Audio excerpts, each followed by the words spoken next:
안녕하세요. 책 읽어주는 노원 스님입니다. 인과 이야기, 이번에는 말이 씨가 되다. 평안도 의주 땅에 상인 하나가 있었다. 그는 중국을 왕래하면서 북경에 있는 중국인 호상과 친분이 두터워 상거래뿐만 아니라 많은 돈을 빌려 쓰고 하여 큰 돈을 벌고 있었다. 어느 해 그는 빌려 쓴 돈을 갚아야 할 시기가 지났는데도 돈을 갚지 않으려고 꾀를 내었다. 은혜를 생각하지 않는 그는 북경으로 가는 인편에 부탁하기를 자기는 이미 죽어서 세상을 떠났을 뿐더러 재산도 탕진하였다는 등 거짓말을 만리장성으로 늘어놓았다. 그런데 돈을 빌려준 사람은 이러한 속임수를 있는 그대로 믿고 북경 상인은 자기의 돈을 잃었다는 생각은 고사하고 그 사람이 죽었음을 가엾게 여기고 눈물을 흘리면서 애절한 제문을 짓고 많은 돈을 조의금으로 해서 그 인편에 전해주었다. 그런데 중국 땅에 심부름을 갔던 사람이 달포 만에 돌아와 본즉 그 악독 상인은 자기가 꾸민 대로 그동안에 급병을 앓다가 정말 죽어 있었다. 병을 고치느라고 있는 돈은 다 탕진한 채 죽어버렸던 곳이다. 북경 상인이 보낸 조의금은 장례 비용으로 쓰고 그 재물은 그대로 쓰여졌음은 물론이다. 이번에는 구렁이가 된 화주 스님입니다.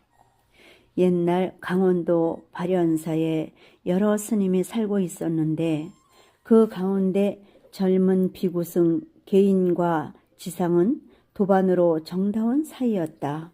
그런데 어느 때에 지상은 남쪽에서 오신 어떤 스님으로부터 목에 거는 모감주 108염주 한 벌을 선물로 받아 가졌다.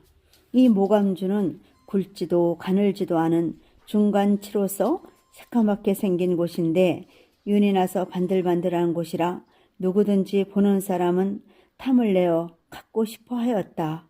지상은 그곳을 애지중지 아끼고 자나깨나 목에 걸고 벗어놓지를 아니하였다. 그런데 개인 대사는 염주가 몹시 탐나서 가지고 싶어 하였다. 어느 날 개인은 지상에게 절 뒷산으로 올라가서 소풍이나 하자고 권하여 1000길 만길이나 되는 험준한 산봉우리에 앉아서 놀게 되었다. 이때 개인은 지상을 바라보면서 자네 그 염주 좀 구경하세 하고 말을 걸었다. 지상은 무심하게 생각하며 말하였다. 밤낮 보던 염주인데 왜 여기 와서 새삼스럽게 보자고 하는가? 공연히 보고 싶어서 그러네. 그러면 잠깐만 보고 다시 돌려주게나 하고 목에 걸었던 염주를 벗어주었다. 개인은 염주를 받아 만져보며 말했다. 참 곱게 생긴 염주야. 이곳을 나에게 줄 수 없겠는가? 농담 말게. 내가 그곳을 생명같이 아끼는 곳인데 자네를 주겠나? 다른 곳을 줄지언정 염주만은 줄 수가 없네. 정말 줄 수가 없어? 하면서 고함을 치더니 개인은 벼랑간 지상을 발길로 차서 1000길 만길 되는 낭떠러지로 떨어뜨리고는 혼자 염주를 가지고 절로 내려왔다. 그러나 혹시 제가 탈로 날까 두려워서 바람을 짊어지고 저를 떠나고 말았다. 한편 지상은 절벽에 떠밀리는 순간 악 하고 소리를 지르며 떨어졌다. 그러나 불행 중 다행으로 중간쯤에서 바위 틈에 자라난 큰 층백나무 가지에 대롱대롱 매달려 생명만은 잃지 않았던 곳이다. 그는 정신을 차려서 살펴보니 위아래가 천야만야한 절벽으로 혼자 힘으로는 도저히 나갈 수가 없었다. 그는 죽으나 사나 관세음보살을 부를 수밖에 없다고 생각하고 지성으로 관세음보살을 생각하고 불렀다. 비몽사몽간에 웬 노장 한 분이 나타나더니 여보시오, 젊은 대사가 염주 한 벌의 애착 때문에 욕을 보게 되었구려. 탐착이란 그렇게 무서운 곳입니다. 나도 발현사에 있던 화조승이었는데 시주돈을 거두어서 저를 다시 중창하려다가 내 돈도 아닌 공금임에도 역사를 벌리면 그 돈이 없어지는 게 아까워서 다락 속에 감춰놓고 차일피일 미루어 오다가 신벌을 받아서 큰 구렁이가 되어 이 낭떠러지 밑에 살고 있어. 내가 대사를 구해줄 테니 절에 돌아가거든 내가 하지 못한 불사를 일으켜 주시기 바라오. 그리하면 스님도 좋고 나도 좋지 않겠소? 내가 구렁이 몸으로 기어 올라가니 대사는 내 등을 타고 꼭 붙잡고 놓치지 마시오. 그리하면 산봉우리 위로 돌아가서 내려놓을 터이니 절로 돌아가시오. 그리고 내가 부탁한 것을 꼭 잊지 말고 시행하여 주시기 바라오 하였다. 지상은 꿈에서 깨어나 이상하게 여기면서 낭떠러지 밑을 내려다보니 시커먼 구렁이가 기어 올라오고 있었다.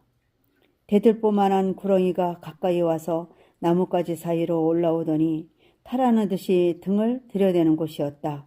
지상은 꿈 가운데서 부탁을 받은 일이 있으므로 징그럽기는 하지만 우선 살아야 한다는 생각으로 구렁이 등에 올라탔더니 구렁이가 떨어지지 않게 꼬리로 지상의 몸을 감싸고 슬금슬금 기어 올라간다. 급기야 산봉우리 위로 올라가서 평지에 내렸다. 지상은 구렁이에게 절을 하고 약속을 지키겠다고 맹세한 후 구렁이와 작별 인사를 나누면서 감사하였다. 감사합니다. 스님의 소원을 내 몸이 부서지더라도 시행하겠습니다. 죽음 직전에서 살아난 지상 스님은 절에 돌아와 공로에 올라가서 차 항아리를 열어보니 시주의 박명록과 함께 엽전 수백 냥이 녹군에 깨어져 구렁이처럼 서리고 있었다. 지상은 대중에게 공포하고 이 돈을 꺼내어 발현사를 중건중수하고 낙성 회양제를 올렸다. 또 그 구렁이를 위하여 지장기도까지 올려서 천도하였다. 그랬더니 구렁이는 다시 꿈에 본 노장 스님의 모습으로 나타나 지상에게 치하고 감사하였다. 나는 덕택으로 구렁이 몸을 벗고 천상으로 올라간다.